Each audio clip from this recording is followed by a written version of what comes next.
Hey guys, welcome back to Made by Pico. This week, as promised, I'm going to teach you how to make a mood board. Now, for those of you who are starting out making your space, you may know that this can feel very overwhelming. So today, I'm not only going to teach you how to use Canva, which is a really great free resource to make your mood board, but I'm also going to share with you my biggest tip on how to actually get started making a mood board, or any space for that matter.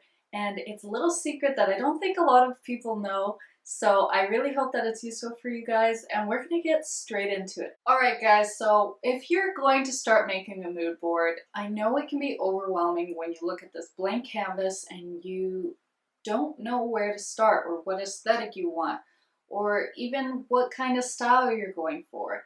And I've been there, and so a great trick that I have is, rather than focusing on all these other boards and inspiration and overwhelming yourself with options, I recommend that you just find one thing that you love. And I personally recommend that this be something with maybe a lot of colors or pattern, or I guess one of the most busy pieces that you would have in your room. And I want you to take that, and we are actually going to build our whole design concept around this. So to illustrate this, we are going to be using this rug that I found. It has some really beautiful creams, pinks, a little bit of reds and rusts, as well as this really nice navy tone. And I'm going to show you as I start pulling colors out from this rug in order to create this really nice overall theme and look for my mood board. So to get started, you're first going to want to make a Pinterest board, and from there you're going to populate it with some of your favorite furniture and inspiration. And once you have that ready to go, I'm going to teach you how to use Canva. Alrighty guys, so now we're going to get started on Canva. All you have to do is go to Canva, and then you will see this once you sign in. It's free to make an account, so go ahead and do that. And then we're going to start by clicking Create a Design. And there's a bunch of presentation sizes that you can already click on, but I'm going to go ahead and make a custom one in inches. And we're going to do 17 by 11. So now that we have our main page set up, what we're going to do is we're going to get our photo assets ready to go. So these are all photos that I have imported from my Pinterest. As I talked about before, you're going to need to make your Pinterest board, and we're going to populate it with a lot of inspiration. One thing that I really want to highlight is when people make Pinterest boards, sometimes they get too caught up in making it perfect. You definitely want to go for the main aesthetic that you were working on. But as you can see here, I started with the main rug, and I started to pull different tones. So that dark blue I got in this right here, and I started to really like the idea of doing a cream couch with some more textured overlay pieces, and I definitely wanted to complement them, so I started mixing and matching these different textures with one another in order to create a cohesive effect. But that was more towards the end. Towards the beginning, you can see that I waffled on a lot of my decisions.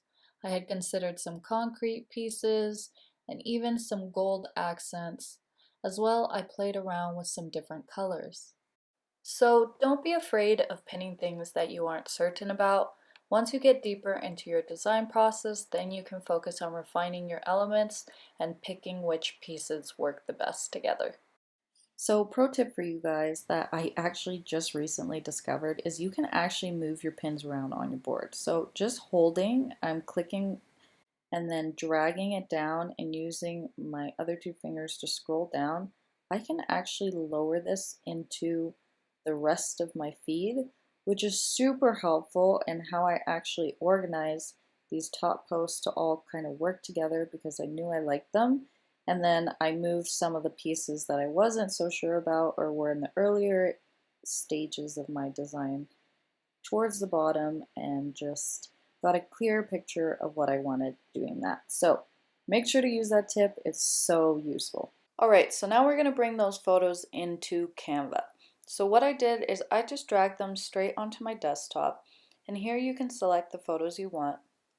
And we're going to click Upload Media, and then we can drag those in there and upload it that way, or even easier, we can actually just upload them directly into the left hand side and it'll just begin to import them. And an easy way to know that it's imported is that blue line at the bottom will disappear, which means it's fully uploaded. So now to bring them into our document, all you have to do is right click onto any of the photos and they will appear. I'm going to start by bringing in the carpet that we based our design off of. When making your mood board or designing a room, I think it's most important to pick your larger furniture pieces first. That's why I started with the couch. Now what I love about Canva is when you bring in a photo and there's a background to it, there's a really easy way to remove it. So what we're going to do is with the image selected, we're going to go up top and click the button that says Effects.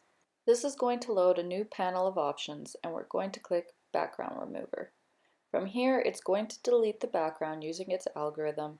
And guys, honestly, this gives Photoshop a run for its money because it's seriously so accurate. Now I'm going to go ahead and play with the scale a little bit and then use these same methods to import the rest of the photos. Don't worry about how your mood board is looking right now because we're going to play around with how it's laid out a little bit later.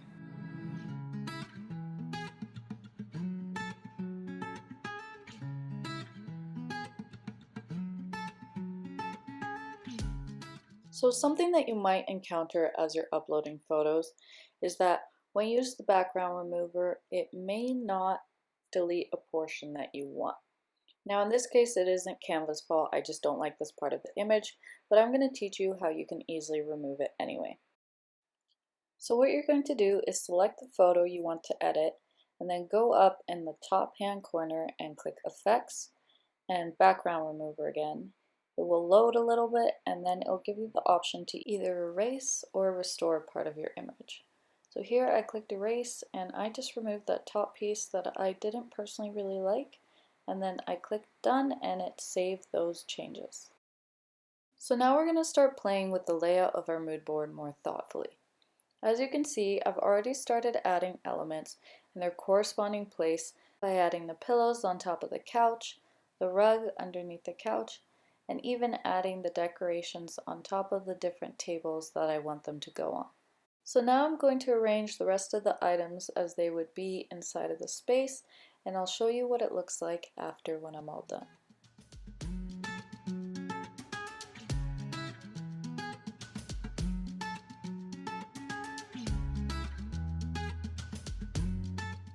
So a tip I want to teach you guys is you can actually select more than one item at a time by holding down the right click option and highlighting those pieces. However, this may select more than what you want, so to deselect you just hold shift and click on that item and it will deselect it for you. And again, you can hold shift and click it again and it'll reselect it. So depending on your needs, you can do that. And then to adjust the scale, you can just scale using those corner edges and align everything how you want it.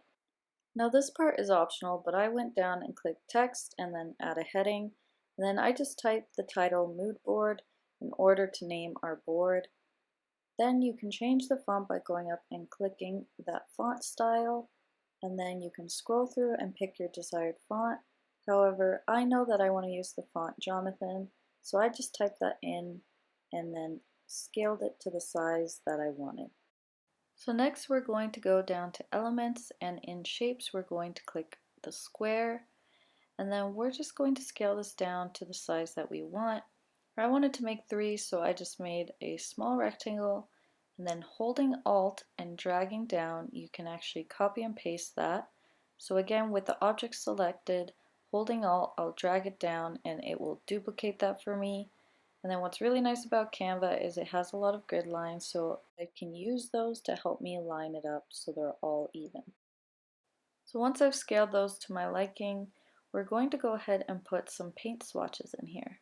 So looking at my design, there's certain colors that I like that I can pull. So I personally really like this dark blue color from the rug. I think it'd be a great one to add to our swatches. And then we can take this into account when we're buying more paintings or pillows or any other decor piece that we need for our room. So to actually change the color of the swatch, we're going to select it, and then we're going to go up, and in the top where you see that color, we're going to click on it. And there'll be an array of color swatches. These are some palettes I have for myself, But we're going to go up and click New Color, and here you'll see that there's an array of different colors that you can pick from. So I'm going to move this slider into the color blue, and then play around with moving the dot by just clicking and dragging, and you can see a preview of that in the square.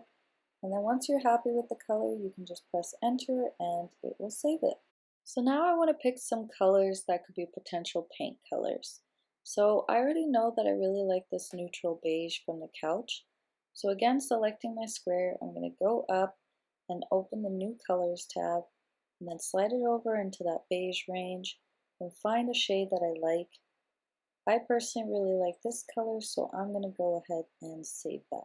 So now when I go to do this next color, what I really love about Canva is it actually saves your document colors.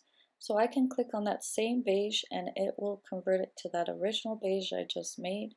And then I can adjust that color in new colors and actually make it a lighter version and then save that one as well. So now that we have some paint swatches, I want to create some swatches for textures that I want to include. So to do this, we're going to click Elements and then go down to Frames and click See All. And then you can pick which one you like, but I ended up going with this double rectangle one. And then to position it, I sent it to the back so that when I scaled it, it would be behind the chandelier. Now we just got to select our wood type. So I just went to Photos and typed in wood floor. And then I chose one of these wood palettes. The first one I chose was a little bit too light, so I ended up going with this other one. This would be a really good option for the floor or as an accent color in the furniture like I've already done.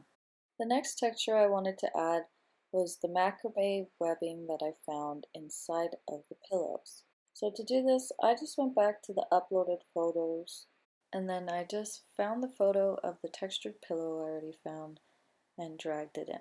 Another great hack with Canva is you can double click on that photo, and then using the outside corners you can drag on them and it will expand the photo so that you can get more of the textured print you want.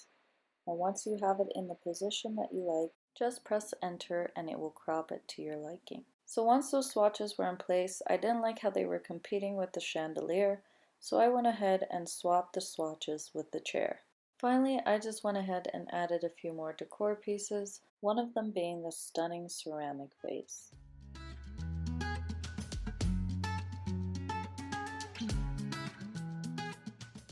Then I wanted to add another accessory right in this blank area, and I knew I wanted it to be some type of sculpture, so I just went over to Canva's photo and typed sculpture to see what I would find.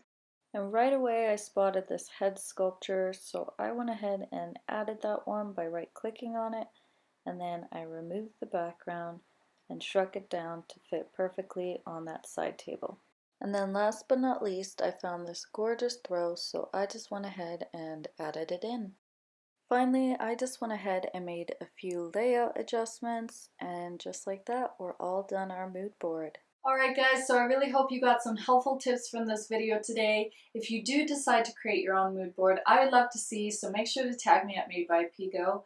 Otherwise, if you did enjoy this, I would really appreciate if you give it a thumbs up and subscribe down below because I will be making new videos every single week. And if you do have a topic idea, I would love to hear about it, so comment that down below. And I will see you guys next week, so I hope you have an awesome one. Take care, and I'll see you guys. Bye.